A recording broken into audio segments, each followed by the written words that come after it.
नमस्ते प्यारे बच्चों। तो आइए आज हम इस वीडियो के माध्यम से कक्षा 7वीं की सामाजिक विज्ञान को एड ग्रेड अभ्यास पुस्तिका के माध्यम से भरेंगे। जो ये सामाजिक विज्ञान है कि एड ग्रेड अभ्यास पुस्तिका हमें प्राप्त हुई है। तो इसमें से देखिए पिछली वीडियो के माध्यम से हमने भूगोल का अध्याय 1 पर्यावरण यह हमने कंप्लीट कर लिया था। आज हम देखेंगे इसका अध्याय 2 हमारी पृथ्वी के अंदर। यह भूगोल जो दी गई है इसका अध्याय 2 है, यानी हमारा क्रम से यह 10वां पार्ट है। ठीक है, चलिए आगे देखिए। यहाँ पर ये दिया गया है अध्याय 2 हमारी पृथ्वी के अंदर। हमारी पृथ्वी के अंदर क्या क्या पाया जाता है, क्या क्या है, उसको हम इस अध्याय के माध्यम से समझ रहे हैं। तो देखिए सबसे पहले यहाँ पे ऑब्जेक्टिव जो प्रश्न दिए गए हैं, इन ऑब्जेक्टिव प्रश्नों में दिया गया है कि अवसादी सेल का उदाहरण है। अवसादी सेल क्या होते हैं? अवसादी सेल बलुआ पत्थर कहलाते हैं। क्या होते हैं? ये बलुआ पत्थर को अवसादी सेल कहते हैं। प्रश्न 2 देखें, यहाँ पर दिया पत्थरों का उपयोग किस खेल में होता है? जो पत्थर होते हैं उनका उपयोग किस खेल में होता है? तो यहाँ पे देखें तो जो चिबड्डी और स्टापू या किटकिटे खेल होता है उसमें इन पत्थरों का उपयोग होता है, लेकिन ये खेल हमारे यहाँ पर नहीं होता है। चलिए आगे देखें। प्रश्न 3 ईंधन के रूप में उपयोग नहीं किया जाता है। जो ईंधन के रूप में इसका हम उपयोग नहीं कर सकते, मतलब उसको हम जलाने के रूप में नहीं कर सकते काम, वो होता है लोहा। लोहा को हम जला नहीं सकते। बाकी सभी चीज़ें पेट्रोल, कोयला, प्राकृतिक गैसें, इन सब का उपयोग हम ईंधन के रूप में करते हैं। ठीक है ना, और लोहे का उपयोग नहीं करते। ग्रेनाइट का उदाहरण है, ये आग्नेय सेल जो होते हैं ये ग्रेनाइट कहलाते हैं। आग्नेय सेल को क्या बोलते हैं? ग्रेनाइट। प्रश्न 5 है कि एक सेल से दूसरे सेल में परिवर्तन होने की जो प्रक्रिया है वह क्या कहलाती है? तो इसको सेल चक्र बोलते हैं। क्या बोलते हैं? सेल चक्र। ये जो सी वाला ऑप्शन है, सी वाले ऑप्शन को यहाँ पे भर दीजिएगा। आगे देखें, आगे दिया गया है रिक्त स्थानों की पूर्ति। यहाँ पर रिक्त स्थान जो दिए गए हैं, ये रिक्त स्थान वार्षिक परीक्षा में भी प्रत्येक पार्ट से तो एक एक आ ही जाता है, लेकिन इन सबको हमें तैयार करना है। पता नहीं कौन सा हमें पूछा जाएगा, तो सभी को आप कंप्लीट जरूर करें।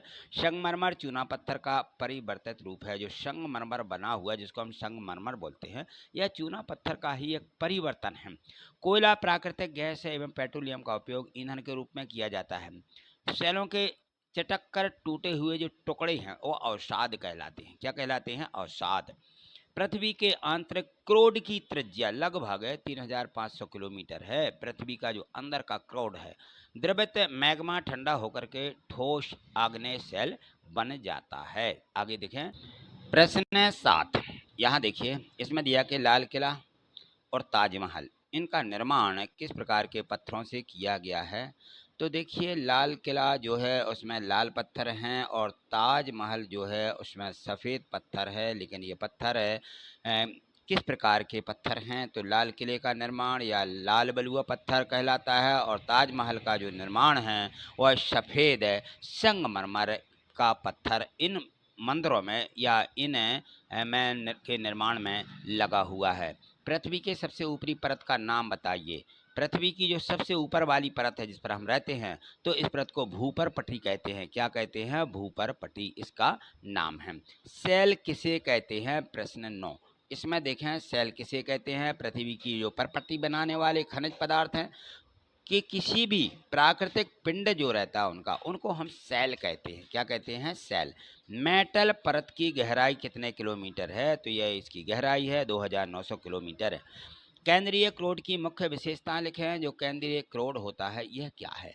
इनकी विशेषता क्या है? तो केंद्रीय क्रोड की त्रिज्या 3500 किलोमीटर है और यह मुख्यतः निकल एवं लोहे की बनी होती है। यहाँ हा समझ में नहीं आ रहा होगा तो ज़रूर इसको अच्छे से बना लीजिए। यह हा है, यहाँ पर हा बना हुआ है। हा लोहे की बनी होती है तथा इसे निफे यानी निकल तथा फेरस कहते हैं।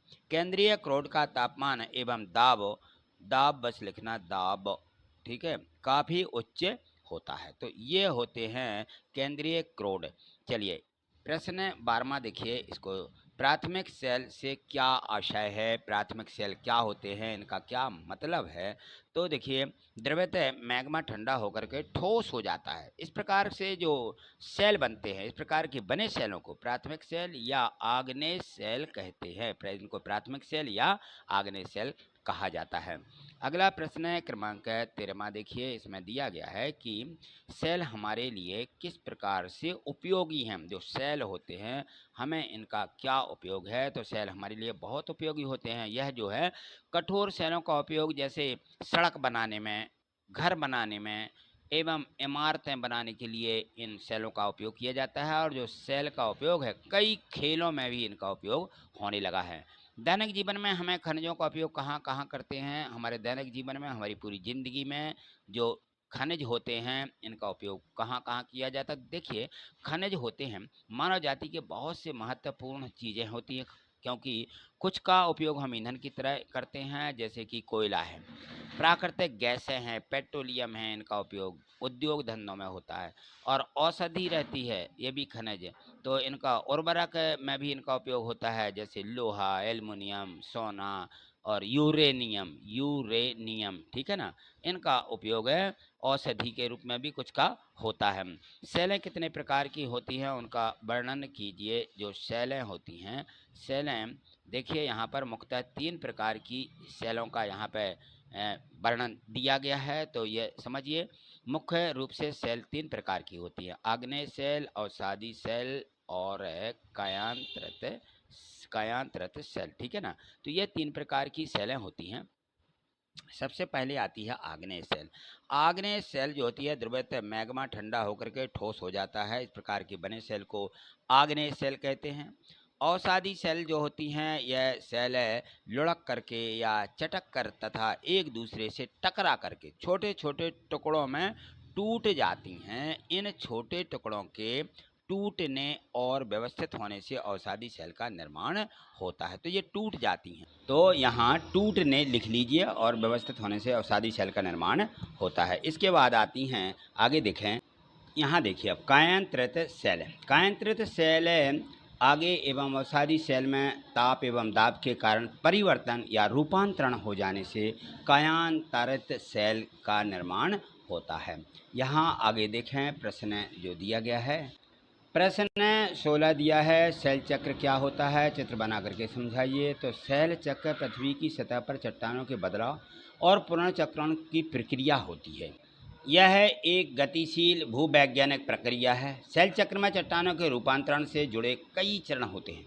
इन चरणों में अपक्षय और क्षरण, परिवहन और निक्षेपण, रूपांतरण प्रक्रिया वगैरह ये सब शामिल होते हैं। इन प्रक्रियाओं के जरिए चट्टानों की संरचना में बदलाव आता है और यह एक तरह की चट्टान दूसरे तरह की चट्टानों में बदल जाती है। सेल चक्र भूगर्भीय प्रणालियों के आपस में जुड़ेपन और चट्टानों के लगातार बनने की प्रक्रिया होती है उसको यह दिखाता है, उसे सेल चक्र कहते हैं। तो देखिए ये होते हैं सेल चक्र और इनका चित्र यहाँ पे देखिए। आगे ये जो इसका चित्र दिया गया है इस प्रकार से आप जो है सेल चक्र का चित्र यहाँ देखेंगे। इस प्रकार से ये जो सेल होते हैं, तो यहाँ देखें ये मैग्मा है ठीक है ना। इस प्रकार से ये मैग्मा, ये कायांतरित चट्टानें बनती हैं, ये आग्नेय चट्टानें। और यहाँ पर देखें तो इन्हीं से टूट करके ये तलछटी इनकी जो नीचे जम जाते हैं और अवसादी चट्टानें या और ये अवसाद होते हैं। तो इस प्रकार से पूरी प्रक्रिया जो होती है यह सेल चक्र है ठीक है। चलिए इस प्रकार का ये जो चित्र है आप इनको बना लेंगे। आगे देखें प्रश्न 17 दिया, पृथ्वी के आंतरिक भूभाग जो है उसका नामांकित चित्र बनाइए। तो पृथ्वी का अंदर की संरचना उसका भूभाग देखिए इस प्रकार से होता है। सबसे पहले तो इसमें पृथ्वी जो अंदर का भाग होता है सबसे पहले भूपरपट्टी होती है जिस पर हम रहते हैं, फिर उसके बाद कुछ मेंटल पाए जाते हैं, फिर बाहरी क्रोड होती है, फिर एक अंदर वाली जो क्रोड है उसका नाम है आंतरिक क्रोड। तो इस प्रकार से इस प्रकार से हमें इसके जो हमारी ऊपर जो आंतरिक संरचना हमारी पृथ्वी की, इस पृथ्वी की आंतरिक संरचना का ये चित्र और इस प्रकार से आपको बना देना है ठीक। चलिए अगला प्रश्न देखिए, इसमें दिया गया है 18वां का, जीवाश्म किसे कहते हैं। जीवाश्म क्या हैं। पृथ्वी पर किसी समय जीवित रहने वाले किसी समय जीवित रहने वाले अति प्राचीन परजीवों परजीवों के परिरक्षित अवशेषों या उनके द्वारा चट्टानों में छोड़ी गई छापों को जो पृथ्वी की सतहों या चट्टानों की परतों से सुरक्षित पाए जाते हैं उन्हें जीवाश्म कहते हैं। क्या कहते हैं उनको? जीवाश्म। वो पृथ्वी के अंदर दबे हुए हमें मिलते हैं।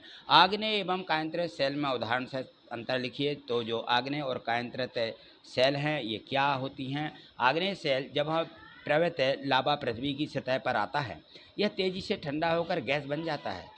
तो ये जो परपटी रहती है उस पर इस प्रकार से बने सेल को आग्नेय सेल कहते हैं। क्या कहते हैं उसको? आग्नेय सेल। और ये जो आग्नेय सेल हैं ये बेसेलाइट होते हैं। क्या? बेसालट। कायांतरित सेल जो है आग्नेय और अवसादी सेल के उच्च ताप एवं दाब के कारण कायांतरित सेल में परिवर्तित हो जाते हैं, जैसे कि चिकनी मिट्टी, स्लेट एवं चूना पत्थर संगमरमर में परिवर्तित हो जाता है। इस प्रकार से आग्नेय सेल और कायांतरित सेल बनते हैं। ठीक, चलिए तो इसमें जो प्रश्न है 1 से 19 तक दिए गए थे। आपने सभी प्रश्न बहुत अच्छे तरीके से समझ लिए हैं। इनको एट ग्रेड अभ्यास पुस्तिका में वीडियो को पॉज करके उतार लें। यदि आप वीडियो को पॉज करके उतारते गए हैं तो वीडियो को प्ले करके एक बार समझ लेंगे तो बहुत कुछ आपको समझ में भी आ जाएगा और सभी प्रश्न बहुत जल्दी याद भी हो जाएंगे। ठीक है, चलिए आज इतना ही। मिलते हैं अगली वीडियो के माध्यम से। आगे समझने के लिए यदि आप चैनल पर नए हैं तो चैनल को सब्सक्राइब करके हमसे जुड़ जाइए, जिससे कि आपके पास सभी वीडियो हमारी पहुंच सकें और आप सभी पाठों या सभी अध्यायों को अच्छे से कंप्लीट कर सकें, जिससे कि परीक्षा में आप सर्वप्रथम हासिल प्राप्त कर सकें। ठीक है, आज इतना ही। थैंक यू, धन्यवाद।